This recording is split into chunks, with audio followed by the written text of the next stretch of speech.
What if Mark Carney's visit to India was never about repairing diplomatic relations? What if it was never just about trade diversification? What if it represented something far more significant? Because while Donald Trump continues imposing tariffs and threatening allies, India just chose Canada over the United States as a strategic economic partner.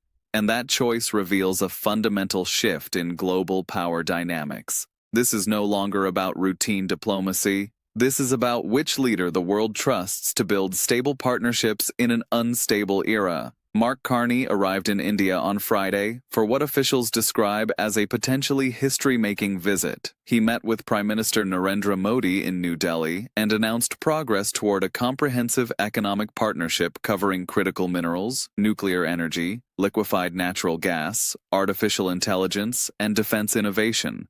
The goal is to double two-way trade by 2030. Finance Minister François-Philippe Champagne confirmed both governments are exploring a formal free trade deal after talks were frozen in 2023. Modi described the relationship as anchored in shared democratic values. Indian officials called the visit a significant step in strengthening ties. But the deeper story is what the visit represents. This was a deliberate signal that India is choosing long-term partnership with Canada at the exact moment when Trump is alienating traditional allies. Consider the timing. In recent months, Trump imposed massive tariffs on Canadian steel, aluminum, and auto parts. He publicly threatened to annex Canada as a U.S. state. He used aggressive rhetoric and economic coercion to pressure Ottawa. He deployed trade policy as a weapon rather than a tool of partnership. That approach created uncertainty, damaged trust, and forced Canada to rethink its economic dependence on the United States. While Trump escalated, Carney stabilized. He imposed counter-tariffs but refused to engage in public confrontation. He diversified Canada's trading partnerships. He visited China, becoming the first Canadian Prime Minister to do so in nearly a decade. He strengthened ties with Europe. He accelerated negotiations with the Asia-Pacific region. And now, he has secured India's commitment to a comprehensive trade framework that could reshape North American economic strategy. The sequence is not subtle. Trump imposes punitive tariffs. Carney responds with diversification. India welcomes Carney with open arms and commits to doubling bilateral trade within 4 years. That is not coincidence. That is strategic repositioning. India's choice matters because India is the world's fifth largest economy with 1.4 billion people. It recently signed one of the largest trade deals in history with the European Union. It is expanding nuclear capacity, modernizing its military, and positioning itself as critical in global supply chains for clean technology and critical minerals. India chose to deepen ties with Canada when Trump was making U.S. partnership volatile.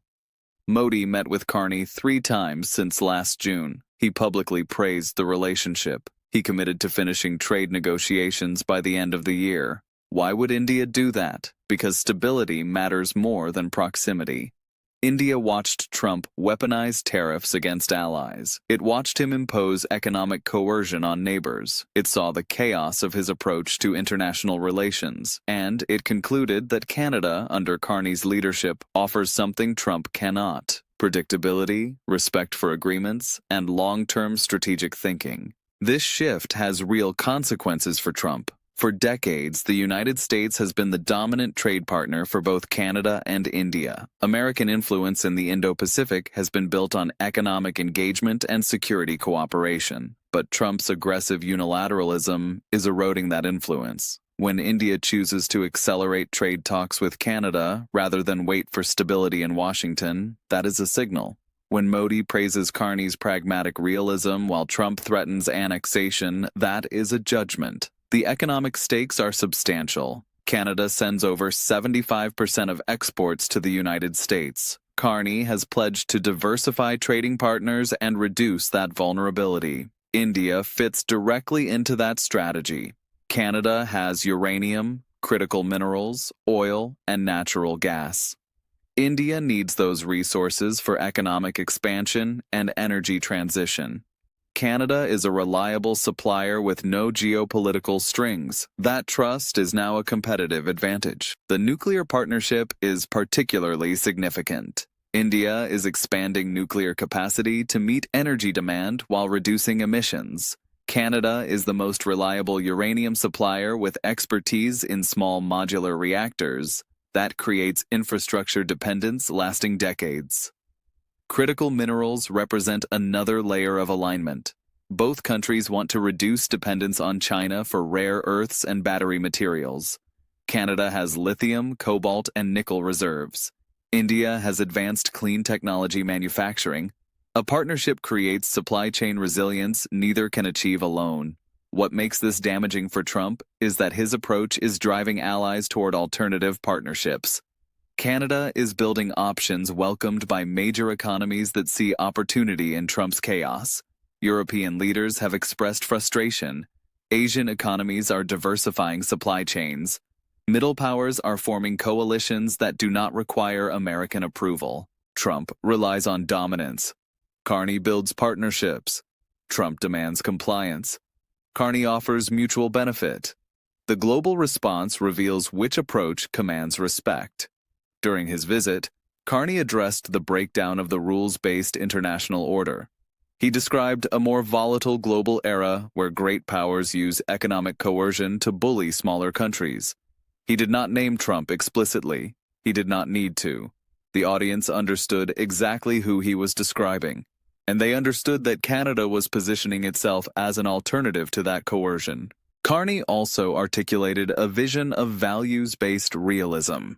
He acknowledged that not every partner will share all of Canada's values. He recognized that interests of nations can diverge. He emphasized pragmatism over purity. That approach allows Canada to work with India even though India maintains friendly relations with Russia and pursues policies that differ from Ottawa's positions.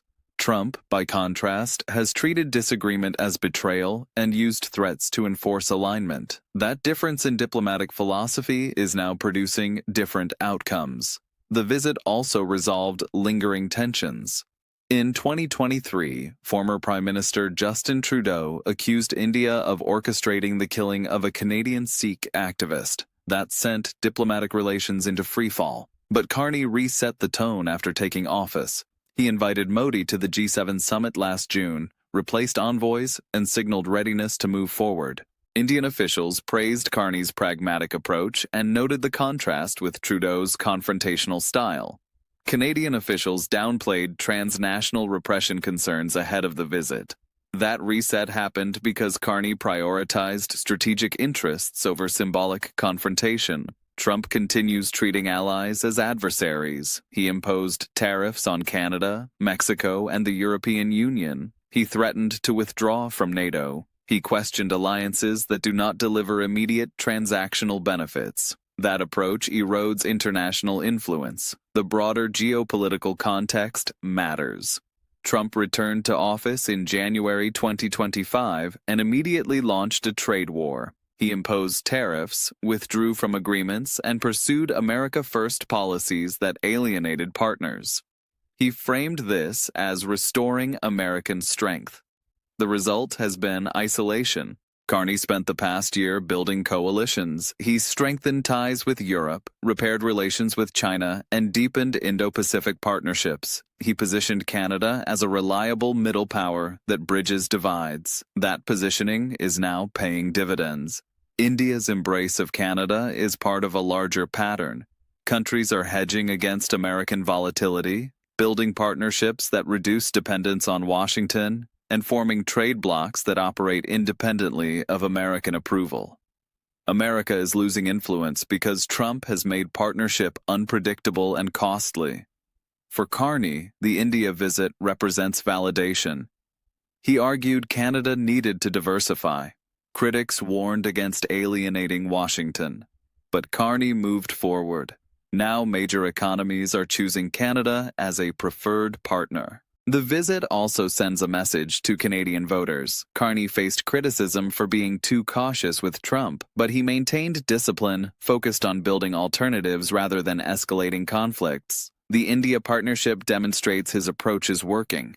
Trump attempted to isolate Canada. He isolated himself. He attempted to force compliance. He drove diversification. He attempted to prove America could dictate terms. He demonstrated countries have options. India chose Canada because Canada offered partnership without coercion, stability without volatility, and long-term planning without impulsive reversals. That choice will shape trade flows and diplomatic alignments for years. It will reduce Canadian dependence on the United States. It will strengthen India's access to critical resources. And it will demonstrate that middle powers can build influence by being reliable rather than dominant. Donald Trump promised to make America great again. Instead, he is making America irrelevant in conversations that matter. Mark Carney promised to build partnerships, and he is delivering them. The difference is strategic discipline. Trump reacts, Carney plans. Trump threatens, Carney negotiates. Trump demands loyalty, Carney earns trust. And the world is responding accordingly. India did not just welcome a Canadian Prime Minister. India chose a model of international engagement that rejects Trumpism.